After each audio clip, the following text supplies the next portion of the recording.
আসসালামু আলাইকুম ওরহমতুল্লাহি ওবারাকাতুহ। আমরা কোরআন শিখার যতগুলো স্টেপ, যতগুলো পদ্ধতি, যতগুলো উপায় জানা দরকার ছিল সবগুলো উপায় আমরা জেনেছি। শুধুমাত্র একটা উপায় বলি নাই, যে উপায়টা হচ্ছে যে আপনি বলতে পারেন যে হুজুর, যে আমি কখন কোথায় থামবো। এখন আমি আপনাকে সহজে বলে দিই, কোরআন মাজিদ পড়তে গিয়ে আপনি যেই যে জায়গায় এই চিহ্নটা দেখবেন, অর্থাৎ ওয়াকফ চিহ্নটা দেখবেন, আপনি সেই যে জায়গায় থেমে যাবেন। শেষ। এই রুলসটা জানলেই হয়ে যাবে। আরেকটা আছে, চিহ্নটা মনে রাখবেন যে এই যে এই চিহ্নটার উপর যদি আপনি একটা কয়েন দেখেন, আপনি তখন থামবেন। আপনি সব সময় থামবেন ভাই, সব সময় থামলে, কিছু কিছু চিহ্নর কাছে থামলে আপনার সগীরা গুনাহ মাফ হবে। আচ্ছা, তাহলে দেখুন, আমরা দেরি না করে আজকে শুরু করে দিই। বিসমিল্লাহির রহমানির রহিম। দেখুন, আপনাদের আমাদের পড়ার শুরুটা কেমন হওয়া উচিত ছিল, এভাবে উচিত। এখন এখন আমরা যেহেতু সব কায়দা জানি, এখন আমরা আজকে এই যে সূরা ফাতিহা অর্থাৎ আলহামদুলিল্লাহি রাব্বিল আলামিন, এইটার প্রত্যেকটা লাইনের প্রতিটা শব্দে শব্দে কায়দাগুলো জানার চেষ্টা করব।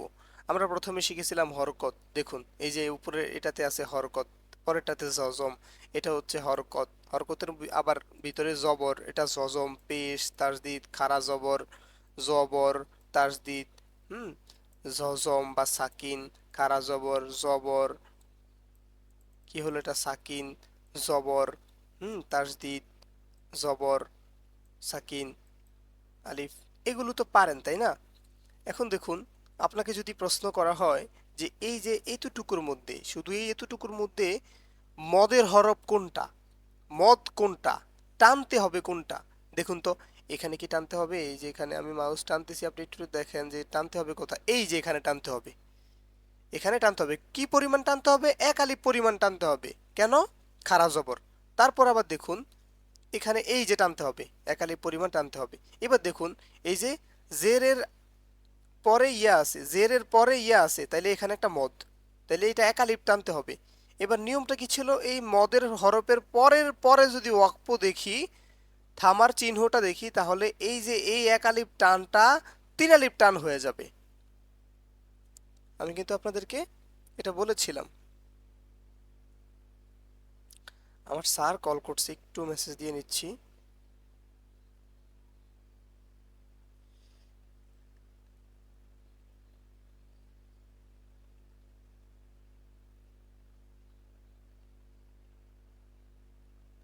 আচ্ছা, এবার দেখুন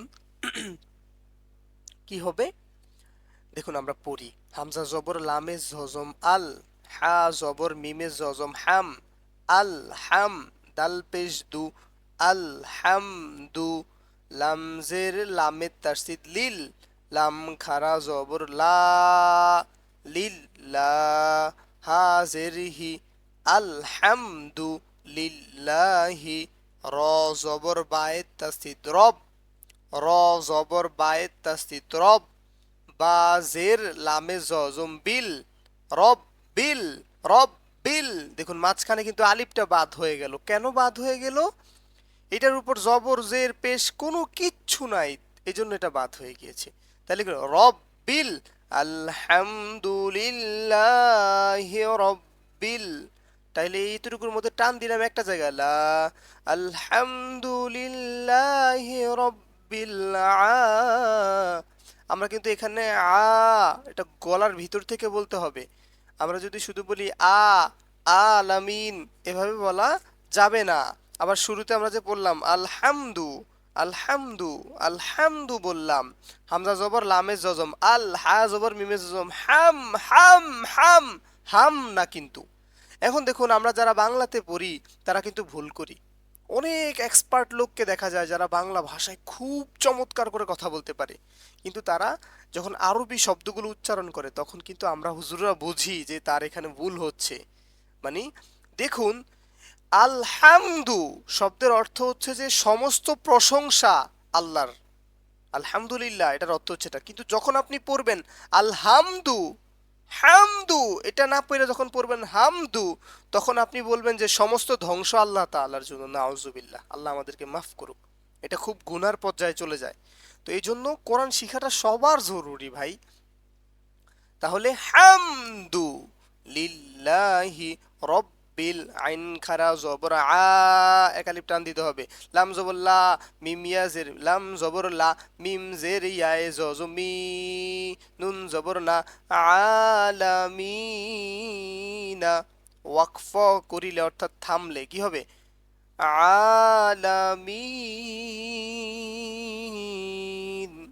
এবার কিন্তু আপনি আমার সাথে পড়বেন আলহামদু লিল্লাহি রব্বিল আলামিন।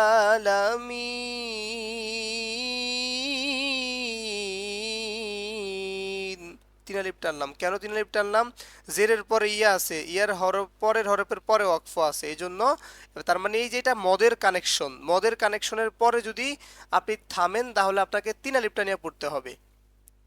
এবার দেখুন আলহামদুলিল্লাহি রব্বিল আলামিন।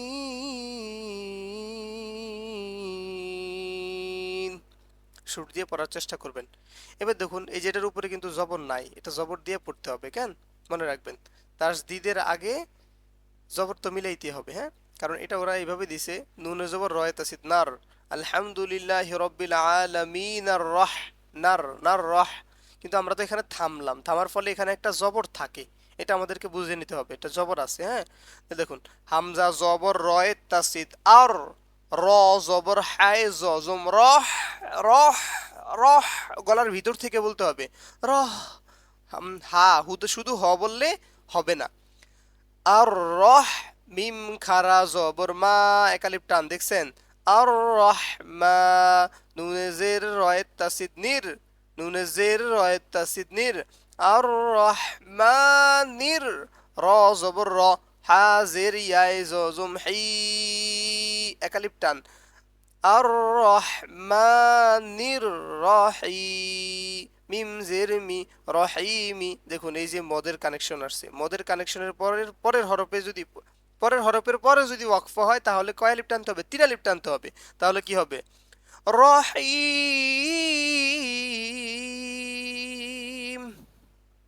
তাহলে কি হবে?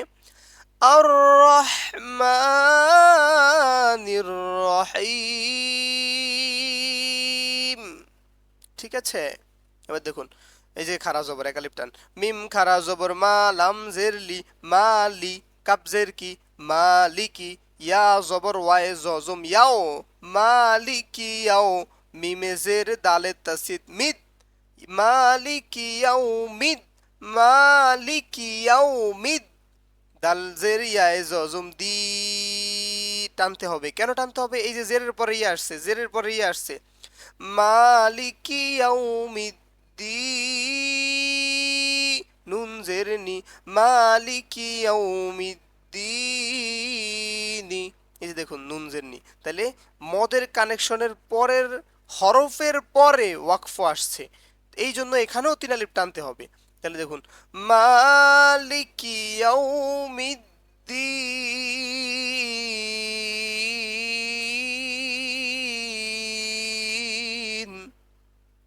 এবার দেখুন হামজা জের ইয়ায়ে তাসদিদ ই, হামজা জের ইয়ায়ে তাসদিদ ই, ইয়া আলিফ জবর ইয়া, এক আলিফ টানতে হবে। কেন এক আলিফ টানতে হবে? আমরা না শিখাইছিলাম যে জবরের পর খালি আলিফ থাকলে এক আলিফ টানিয়া পড়তে হবে। যদি না শিখা থাকেন এখন শিখা নেন। রুলসটা আবার বলে দিচ্ছি, জবরের পরে যখন খালি আলিফ থাকবে তখন ওইটাকে এক আলিফটা নিয়ে পড়তে হবে।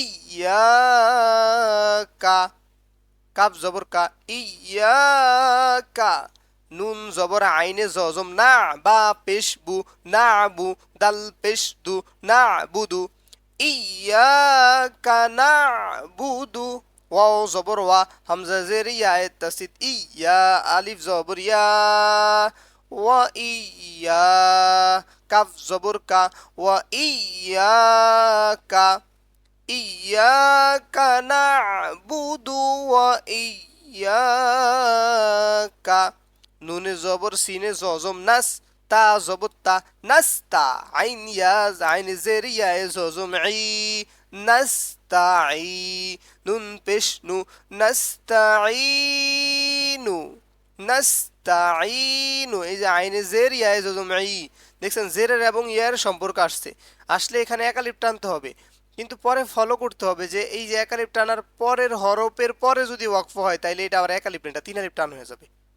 তাহলে দেখুন কি হয়েছে, নাস্তাঈন।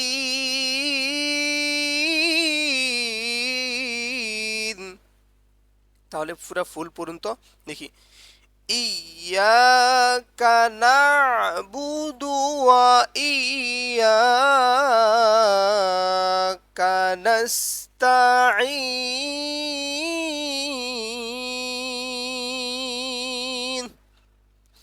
ইয়াকা না'বুদু ওয়া ইয়াকা নাস্তাঈন। ওকে, তারপর দেখুন হামজা জের হায়ে জজম ইহ দাল জেদ্দি ইহ দি নুনে জবর সদের তাসদিদ। এখন আপনি বলবেন যে হুজুর নুনের জবরের পরে খালি আলিফ আসে, কিন্তু দেখুন এই জবরটার সাথে সম্পর্ক কার সাথে, জবরের কাছে সম্পর্ক তাসদিদ আছে, তার মানে একটা রিলেশন করার জন্য একটা তাসদিদ রেডি হয়ে আছে, তাহলে আলিফের আলিফ বাদ। তাহলে দেখুন হামজা জের হায়ে জজম ইহ দাল জেদ্দি ইহ দি নুনে জবর সদের তাসদিদ নাস ইহ দি নাস ইহদিনাস সদ জেসি ইহদিনাসি র আলিফ জবর র ইহদিনাসি র ত জবর লামে জজম তল ইহদিনাসি র টান দিছি র কেন বলছি, এই যে খালি আলিফ আছে, খালি আলিফের আগে জবর আছে, ইহদিনাসি র তল তল ত জবর লামে জজম তল মিমের পেশ সিনে জজম মুস তল মুস তা জবর তা কফ জের ইয়ায়ে জজম কি মুস্তাকি মিম জবর মা মুস্তাকিমা ইহদিনাস সিরাতাল মুস্তাকিমা।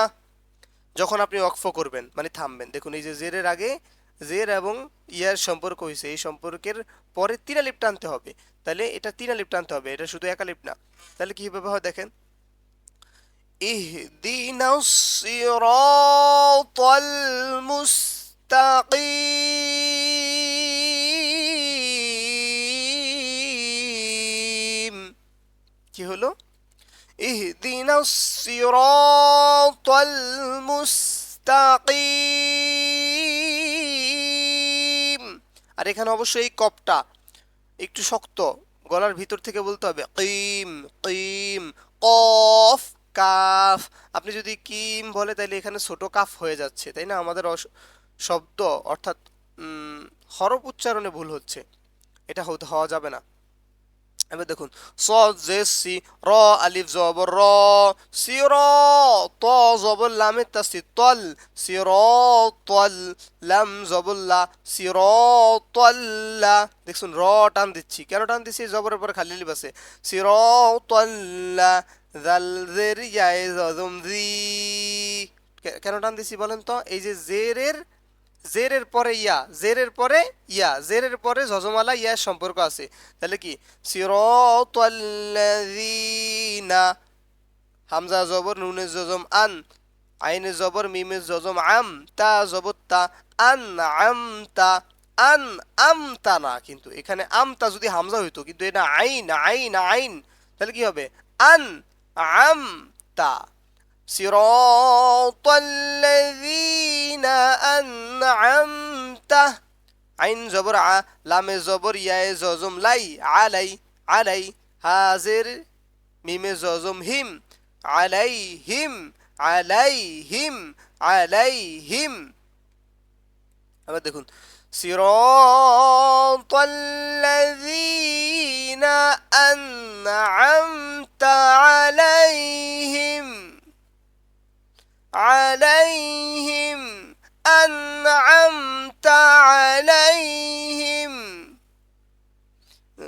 গয়নে জবর ইয়ায়ে জজম গয় রজের লামে জজম রিল গয় রিল মিমে জবর গয়নে জজম মাগ দ পেশ ওয়ায়ে জজম দু।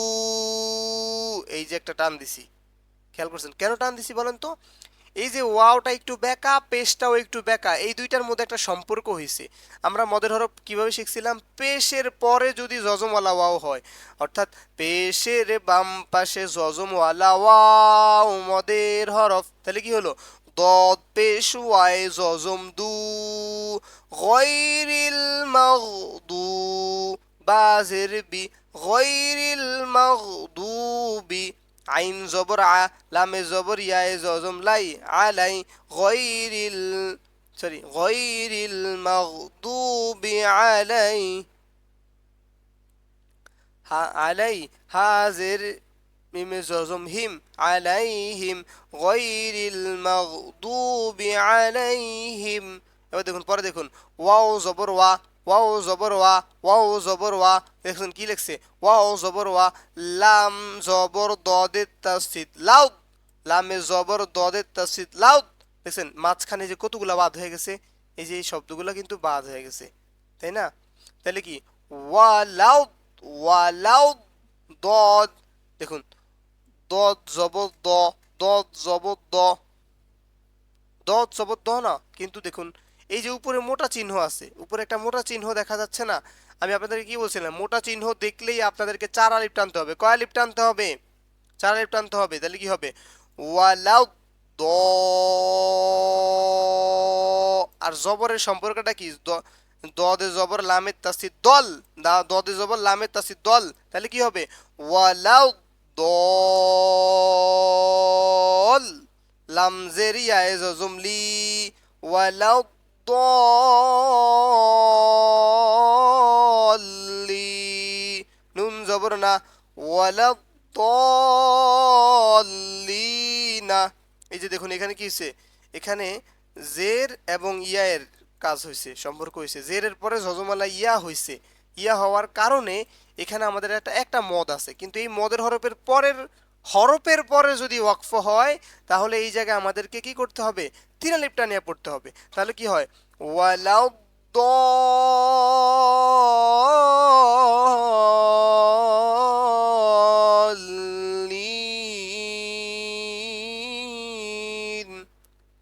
আমিন। তাহলে এটা আমাদেরকে এভাবে পড়তে হবে।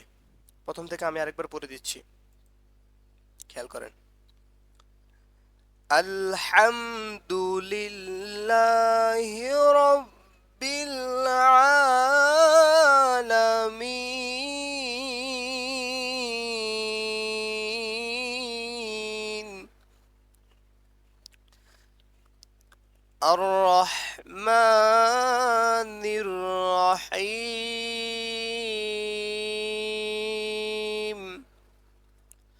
মালিকি ইয়াউমিদ্দিন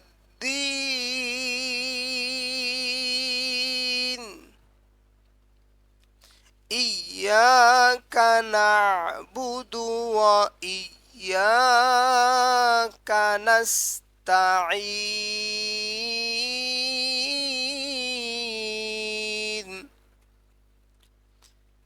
ইহদিনাস সিরাতাল মুস্তাকিম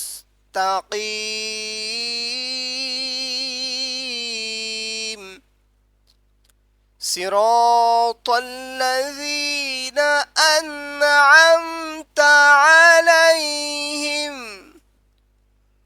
গায়রিল মাগদুবি আলাইহিম ওয়ালাদ